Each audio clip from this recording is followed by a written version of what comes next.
Hello everyone, welcome back to Jayashree's world. তোমরা সবাই কেমন আছো? আশা করছি তোমরা সকলে খুব ভালো আছো, আর আমিও খুব ভালো আছি। এর আগে আমি আমার শ্বশুরবাড়ির ব্লগ তো তোমাদের সাথে শেয়ার করেছি, কিন্তু আমাদের নতুন বাড়ি হওয়ার পর তার কোনো ব্লগ ভিডিও এখনো পর্যন্ত তোমাদের সাথে শেয়ার করিনি। আজকে আমি তোমাদের সাথে শেয়ার করব আমাদের নতুন বাড়িতে প্রথম দিন আমরা কি করলাম কি না করলাম, কি রান্না বান্না করলাম, নতুন বাড়িতে আমাদের প্রথম দিন কেমন কাটলো সেটাই আমাদের সাথে শেয়ার করি। আর এগুলো স্মৃতি হয়েও থেকে যাবে সারা জীবনের জন্য। আর এই ব্লগটা কিন্তু বেশ অনেক দিন আগের একটা ব্লগ। তো এটা ছিল শীতকালের একটা ব্লগ। তো হঠাৎ করেই প্ল্যান হয় যে এই বাড়িতে এসে কিছুদিন থাকবো, আর ওই টুকটুক করে রান্না বান্না শুরু করব, এই আর কি। আর এটা হলো আপাতত আমার বেডরুম। এখন রান্না হবে। তো আমার নতুন বাড়ি হওয়ার পর এই ফার্স্ট টাইম রান্না করব। আর গৃহপ্রবেশে যেটা করতে হয়, দুধ উতলানো, পায়েস রান্না, তো এটাই করেছিলাম। তারপরে আর রান্নাবান্না কিছু করা হয়নি। আর এখন এই সবেমাত্র এলাম ওই বাড়ি থেকে, আর কিছুই বুঝতে পারছি না কি করব কি না করব। ঘরে কিছুই নেই, পুরো একদম নতুন সংসার। যারা নতুন সংসার পেতেছে তারা বুঝতেই পারছো। তো এই টুকটাক এভাবেই চলবে কিছুদিন, আস্তে আস্তে সমস্ত কিছু করে ফেলবো। এখন ও বলল যে তেমন কিছু করার দরকার নেই, ডিম সেদ্ধ আলু সেদ্ধ ব্যাস হয়ে যাবে আমাদের রাতের খাওয়া।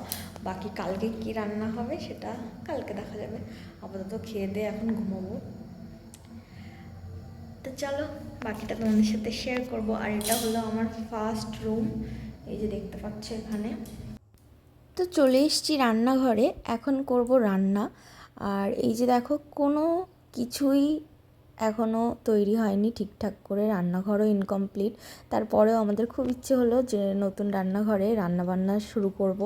তো দেখো, এই কিউট প্রেশার কুকারটা আমার বর কিনে এনেছে। তো এই প্রেশার কুকারেই এখন করব রান্না। তো আজকে করব সেদ্ধ ভাত, ডিম সেদ্ধ আলু সেদ্ধ। এটাই আমাদের এই বাড়িতে প্রথম রেসিপি, যেটা আমার খুবই পছন্দের খাবার। আমার কেন, আমার মনে হয় সব বাঙালিদেরই খুব প্রিয় খাবার, খুব কমফোর্ট খাবার, সেদ্ধ ভাত। তো এখানে আমি আলু লঙ্কা সব কিছু ভালো করে ধুয়ে নিচ্ছি, আর তারপর সব কিছু জোগাড়জান্তি করে নিয়েছি। আর এখন বসিয়ে দেবো ভাত। আর এদিকে দেখো, ওই যে ডিম ফিম সব কিনে নিয়ে এসেছি, ওই পিকনিক পিকনিক মনে হচ্ছে, বেশ ভালোই লাগছে। তো এই যে দেখো, চাল টাল সব ধুয়ে নিয়েছি, এখন কুকারে বসিয়ে দেবো সিটি, ব্যাস হয়ে যাবে রান্না। আর তারপর আমরা খাবো। আর এদিকে আমার বর ভাতটা বসিয়ে দিচ্ছে প্রেশার কুকারে। তার কারণ হলো, যেহেতু প্রেশার কুকারটা একেবারেই নতুন, আর আমার কিছু কিছু বিষয়ে খুবই ভয় আছে, যেমন ফার্স্ট টাইম মিক্সার চালাতে আমার ভীষণ ভয় লাগে। তো আর এই যে প্রেশার কুকার যদি বাস্ট ফাস্ট হয়ে যায়, যাই হোক, আমার একটু ভয় ভয় লাগছিলো, সেই জন্য ওই ভাতটা চাপিয়ে দিয়েছিল। আর আমি একদম দূরে দূরে ছিলাম যতক্ষণ না ভাতটা হয়েছে। তো ফার্স্ট টাইম রান্না হওয়ার পর তারপর আর ভয় লাগবে না। তো এই আর কি।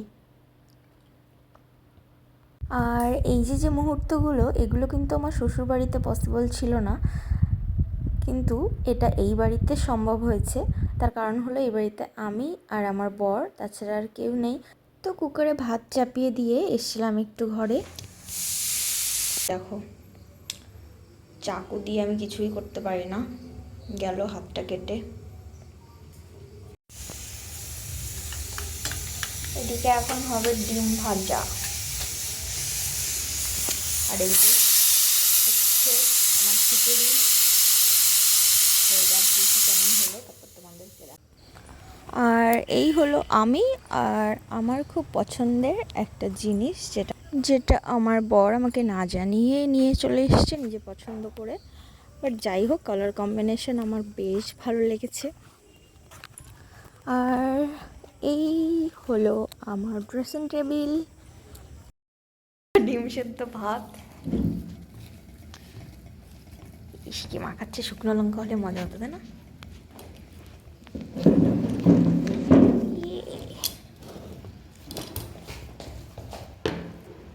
একটু করে নেবার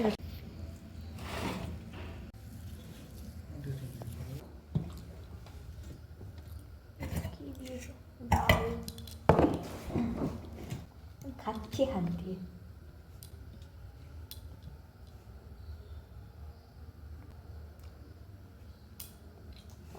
পাল্টা বসছে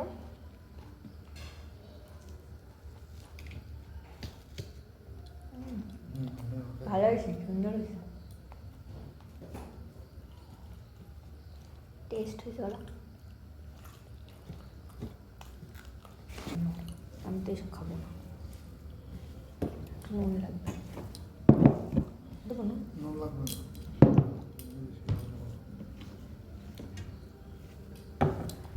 বাড়ি থেকে যে জামা কাপড় পরে এসেছিলাম সেটা পরেই খেতে বসে গেছি, কোনো রকম চেঞ্জ কিছু করার সময় পাইনি। তো যাই হোক, খুব খিদে পেয়েছিল, তো খাওয়া দাওয়া তো কমপ্লিট হয়ে গেছে। আর আজকের মতো তো মোটামুটি হলো। এরপর কালকে সকালে কি করছি কি না করছি, কি রান্না করছি সেটাও তোমাদের সাথে শেয়ার করব। আর খাওয়া দাওয়া সেরে আমরা চলে এসেছিলাম ছাদে, কারণ ছাদ থেকে উপরে আকাশের চাঁদটা খুবই সুন্দর লাগছিল আজকে। তো এই ছিল আজকের ব্লগ। তো চলো, কেমন লাগলো আজকের ব্লগ সেটা অবশ্যই কমেন্ট করে জানিও। আর দেখা হচ্ছে নেক্সট কোনো একটা ব্লগে, ততক্ষণের জন্য